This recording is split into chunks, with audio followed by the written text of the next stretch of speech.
Welcome to Felix Chris Channel dan saatnya kamu simak Felix Story. Jangan lupa nanti subscribe, terus like dan tekan tombol notifikasi. Jadi kamu bakal tahu kapan kira-kira ada video-video baru di channel ini ya. Sekarang kita akan membahas mitologi, garis miring mistis. Apa yang bakal kita bahas setelah yang satu ini?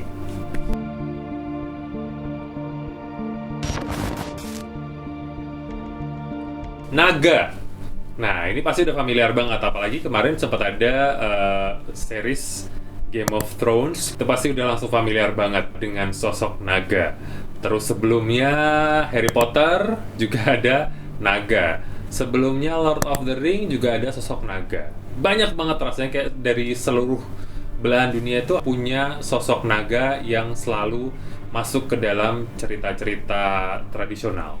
Tapi, nggak sih kalau ternyata naga atau sosok naga dari berbagai benua itu beda bentuknya, walaupun sebutannya sama-sama naga. Kalau yang kita lihat dari Game of Thrones, kemudian Lord of the Ring, Harry Potter, itu punya satu tipikal sosok naga yang sama. Besar, kan? Biasanya ada sayapnya, kemudian kaki, ada kakinya, 4 kaki, terus mungkin bentuknya itu bisa dibilang lebih ke arah kayak dinosaurus, kayak Godzilla lah. Kadang ada yang berjalan dengan 4 kaki, kadang 2 kaki juga. 2 kakinya itu bisa diangkat ke atas gitu. Jadi kayak bisa jalan seperti manusia.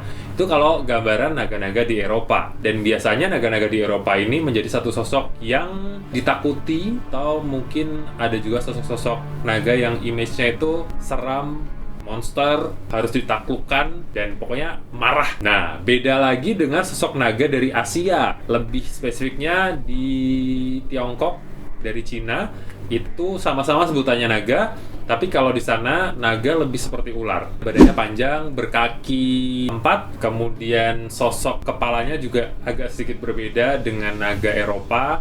Jadi dia ada surai-surai rambutnya seperti singa, ada sungutnya, ada tanduk. Kemudian dia bisa terbang juga, tapi mostly tanpa sayap. Bayangkan, misalnya nih, naga Shenlong, Dragon Ball, ya kan? Atau di film-film mungkin kungfu, atau film Shaolin, atau film-film legenda-legenda dari Tiongkok, pasti kebayang gitu, naganya bentuknya beda. Dan kalau di Tiongkok sendiri, sosok naga ini digambarkan sebagai satu sosok yang baik, sosok yang mungkin sejajar dengan dewa, membawa keberuntungan, membawa perlindungan. Kalau di India ada juga sosok naga, tapi kalau di sana naga itu lebih seperti ular. Ya, kayak ular biasa, ular kobra itu disebut sebagai naga, yang muncul juga di banyak patung-patung pemujaan dewa-dewa atau di kisah-kisah dari mitologi Hindu. Terus ternyata di Indonesia juga ada sosok naga. Spesifiknya adalah naga dari Jawa. Pernah nggak? Ayo, ternyata di Jawa juga ada sosok naga yang kalau dilihat ternyata dia perpaduan juga nih, antara ada elemen-elemen naga dari Tiongkok dan juga sentuhan Jawa. Kalau misalnya lihat di beberapa bangunan-bangunan, mungkin candi, bangunan keraton, di Taman Sari itu juga ada. Sosok naga ini memang kental sekali dengan pengaruh dari budaya Tiongkok dan ada sentuhan-sentuhan dari mitologi Hindu. Kalau setelah ditelisik, dilihat-lihat lagi, naga Jawa ini mulai muncul sosoknya itu di zaman Majapahit. Bentuknya seperti naga Tiongkok, panjang, bermahkota. Bedanya dengan naga Tiongkok, kalau naga Jawa ini nggak berkaki, jadi lebih ke seperti ular, tapi kepalanya pakai mahkota dan ada surai-surainya seperti singa gitu. Jadi semacam, ya diskon lah, 4 kakinya dicoret gitulah. Jadilah naga Jawa. Naga Jawa sendiri itu merupakan sosok pelindung kalau kita lihat dari bangunan-bangunan atau dari cerita-cerita yang ada di Jawa. Kalau misalnya tadi balik lagi di bangunan-bangunan, itu biasanya ada 2 sosok naga yang menjaga. Kalau ke Taman Sari, ya, di bagian kompleks depan itu ada tangga, itu ada penjaganya, naga, 2 ekor naga. Terus sebenarnya di pintu depannya yang di Gapura Ageng, di sisi sebaliknya, sisi barat, itu juga ada naganya. Kalau dilihat juga di Plengkung Gading, itu ada juga kepala naga di bagian kanan kiri, yang kalau dari jauh itu kelihatan seperti sayap. Nah, itu kepala naga juga. Jadi memang sosok naga ini kalau di Jawa itu sebagai sosok pelindung, pengayom yang memang dihormati. Kalau naga Eropa punya sayap bisa terbang, naga Tiongkok nggak punya sayap tapi bisa terbang juga. Gimana dengan naga Jawa? Apakah naga Jawa bisa terbang? Ternyata jawabannya tidak bisa. Tapi walaupun nggak bisa, memang naga Jawa memang punya kekuatan yang juga nggak kalah heboh dan nggak kalah saktinya dibanding naga-naga yang lain. Karena naga Jawa itu lebih ke sosok yang mistis, spiritual gitu. Kalau Eropa kan ada wujudnya ya, kayak bisa ditunggangi gitu kan, menyemburkan api, bisa dilihat, bisa dikendalikan, bisa ditaklukkan. Kalau naga Jawa ini lebih ke sosok yang spiritual dan mistis. Terus ternyata bukan cuma sebagai pelindung, sosok pelindung di rumah-rumah, di bagian gerbang atau di candi-candi. Kalau di dekorasi pun, dekorasi tradisional Jawa, sosok naga ini juga terlihat. Banyak ukiran-ukiran naga yang terlihat di set gamelan atau tempat menggantung lampu, atau juga di keris itu juga banyak sosok naga yang tergambar nih. Misalnya kalau keris itu dibuka dari sarungnya, biasanya bagian bawah itu kepala naga begini, terus ekornya ke atas gitu. Jadi ujung keris yang lancip ke atas itu ekornya,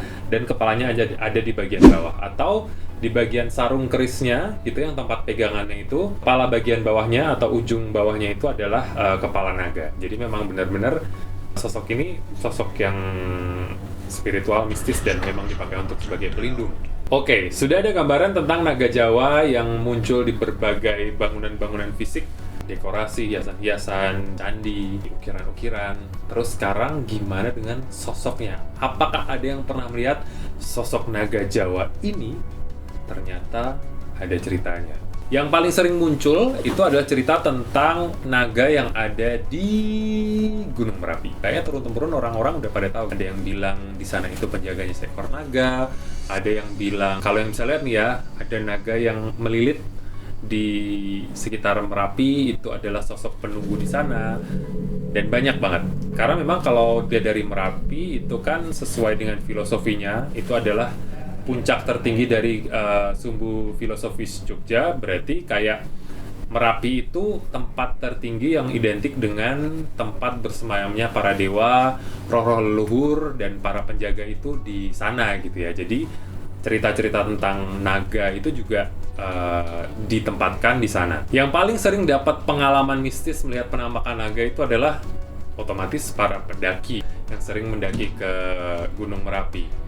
Ya kalau misalnya pendaki biasa, manusia biasa, ya mendaki aja pasti ya, cuman menikmati keindahannya. Tapi kalau yang pendaki punya bonus mata ketiga, mungkin bisa melihat yang lain gitu ya. Ada bonus-bonus lain yang tidak terlihat, yang cuman bisa dilihat oleh orang yang punya mata ketiga. Ada cerita rombongan pendaki ke Merapi, terus pas mau menjelang sholat maghrib, dia bergantian, ya kan? Nah, pas dia mau sholat, katanya nih, belum selesai rakaat pertama, dia tuh kayak ngerasa terusik gitu, kayak merasa nggak nyaman. Akhirnya dia melihat ke satu titik, dan ternyata di sana ada seekor naga yang besar banget lagi menatap ke arahnya dia. Karena mungkin saking dianya takut, dia berusaha memejamkan mata. Tapi ketika dia memejamkan mata, justru malah semakin terlihat. Kenapa? Karena yang dilihat itu bukan pakai mata fisik, tapi pakai mata ketiga gitu. Karena kalau mata ketiga itu kan ya nggak bisa ditutup aja gitu. Kebayangkan kalau mata yang ini tutup, hilang.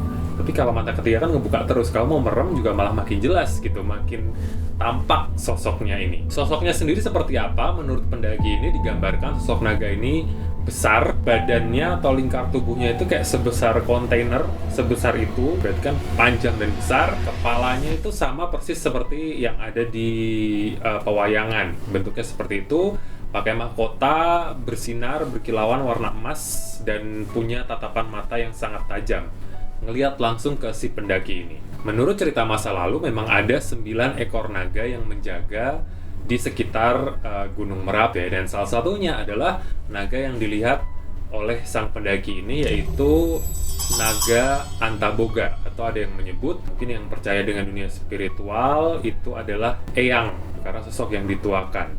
Eyang Naga Bumi Antaboga, itulah sosok yang paling sering muncul dan menjadi penjaga di lereng Gunung Merapi. Nah, kalau kamu gimana? Pernah lihat atau pernah dengar cerita tentang sosok naga Jawa? Coba cerita di kolom komentar ya. Terima kasih buat kamu yang sudah menyimak Felix Story untuk hari ini. Jangan lupa untuk klik like dan subscribe, dan besok akan ada lagi cerita-cerita seru, legenda, mistis-mistis, sejarah yang bakal ada di channel ini. Oke? Thank you. Sampai ketemu lagi.